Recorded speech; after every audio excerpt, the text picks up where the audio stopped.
Benvenuti amici sportivi, aria di derby quella che si respira al Campo Marullo di Visconte per la 21esima giornata del campionato di giovanissimi regionali Girone D. Un saluto a Claudio Costanzo che per la Wisport SD vi racconterà della gara andata in scena tra il Camaro e Città di Messina, padroni di casa reduce dalla sconfitta esterna sul campo del Curcuraci contro la Football 24 Messina per 3-1. Ospiti di Mister Fiumara invece rinvigoriti dall'ultima vittoria interna sulla Pattese che li ha visti agganciare la seconda posizione in classifica in coabitazione con la Freetime e che oggi sono chiamati a un'ulteriore impresa per migliorare ancora di più il proprio piazzamento in vista dei prossimi oramai playoff. Arbitra l'incontro il signor Doddis della sezione Messina. Come al solito con l'ausilio delle nostre grafiche abbiamo visto gli 11 scelti dai due mister, rispettivamente mister Giovanni Anna per il Camaro e Lino Fiumara per il Città di Messina, quando siamo già partiti col film della gara che vede il Città di Messina in divisa fluo che attacca da sinistra verso destra. A questa prima occasione sui piedi di Simone Spure, capocannoniere della squadra, però calcia alto. Dall'altro lato risponde invece il Camaro con questo destro debole di Zirilli. Ci vedrà ancora la squadra allenata da mister Anna con questa azione tutta in verticale che libera ancora Zirilli al tiro, ma è alto il proprio tentativo di pallonetto che non sorprende Forestieri. Primo cambio dopo 18 minuti vede Maesano tra le file del Città di Messina prendere il posto di Catalano. Città di Messina è qua, ha una buona occasione con Simone Spuria lanciato a rete, viene fermato però dal direttore di gara per un presunto fallo su Monreale. Qui ancora Spuria ha una grandissima occasione, servito splendidamente da Majorana in questo taglio profondo, salta il portiere ma poi calcia alto da due passi, si divora il gol che poteva valere il vantaggio per il Città di Messina.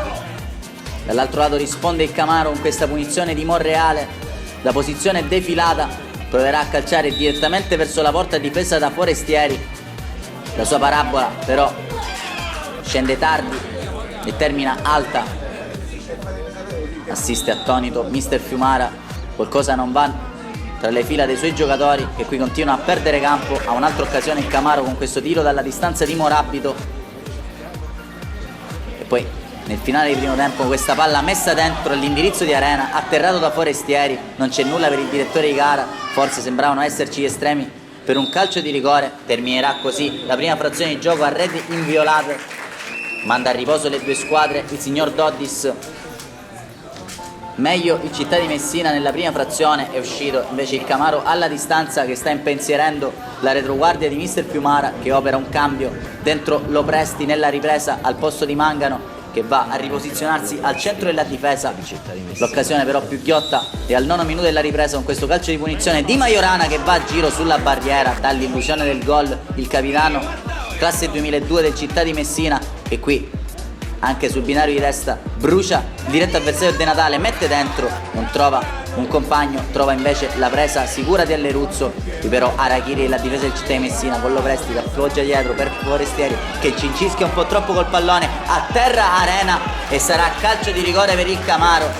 Scellerato intervento di Forestieri, forse ingannato anche dal rimbalzo del pallone, che qui a terra mestamente il parietà Arena. Dal dischetto si presenterà il numero 9 capitano Manuel Rando che guarda negli occhi Forestieri, calcia alla sua destra, indovina l'angolo Forestieri che però resta lì il pallone e Rando può firmare il gol dell'1-0 per il Camaro. Sulla ribattuta c'era quasi arrivato Forestieri che ha sfiorato il pallone mandandolo poi sul palo.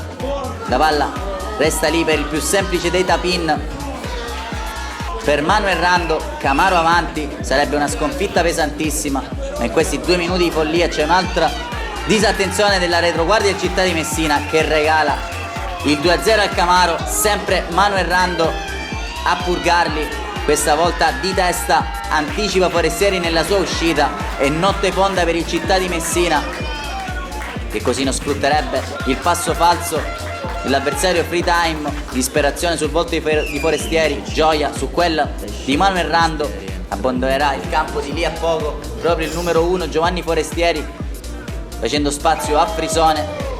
Dall'altro lato ci prova il Città di Messina con questo tentativo di Zingales, troppo centrale per impensierire Alleruzzo.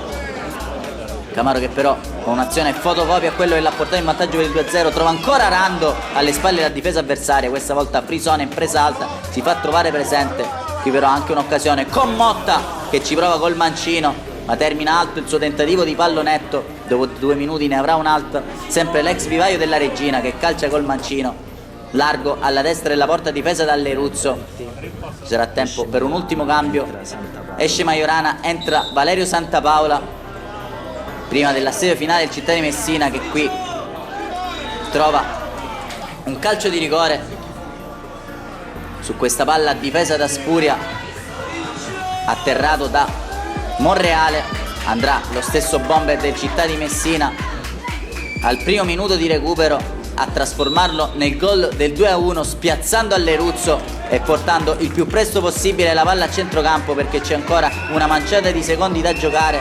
Provano a crederci i ragazzi di Mister Fiumara, che però sembrano essersi destati troppo tardi dal loro torpore. Infatti terminerà così la gara, i 3 punti restano al Marullo di Visconte, occasione sciupata per il Città di Messina, che ora si vede complicare la corsa al secondo posto playoff. Da Claudio Costanzo per la Wisport è tutto, resta che ringraziarvi e darvi appuntamento alla prossima. Restate connessi e sfondate il tasto mi piace.